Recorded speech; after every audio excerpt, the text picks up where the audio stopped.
Zakaj je v lanskem letu ob večji prodaji osebnih vozil drastično upadla prodaja lahkih gospodarskih vozil? Za predstavnike gospodarstva je razlog jasen. Podjetja ob vse bolj zaostrenih gospodarskih razmerah in ob stiskanju davčnega primeža zmanjšujejo vlaganja v vozni park, pa tudi v druga osnovna sredstva. Marko Gregorc.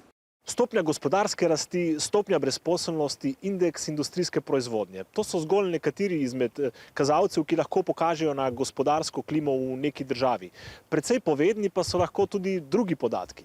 Prodaja lahkih gospodarskih vozil, kombijev po domače. Takole je prodajo avtov v preteklem letu strnil šef skupine Emil Frej za Slovenijo. Zdaj seveda beležimo večji porast prodaje na osebnih vozil, 8+%, dočim prodaja gospodarskih vozil pa precej nižja, za skoraj dobrih 17% manj kot v letu 2024. Natančneje, leta 2024 je bilo prodanih 8582, lani pa zgolj 7142 lahkih gospodarskih vozil. Povsem jasno je, da se, ko se obrtniku nalagajo nove finančne obveznosti, da je pač potrebno nekje varčevati in že same napovedi niso pozitivne, potem pač je jasno, da obrtniki in podjetniki prenehajo naročati tisto, kar ni tako nujno nabavljati, čeprav je nujno potrebno, bi rekel, osveževati vozni park. Covid in energetska kriza v letu 2022. Prodaja lahkih gospodarskih vozil je v preteklih letih precej nihala. Letos pa prvič upadla po 2 letih rasti.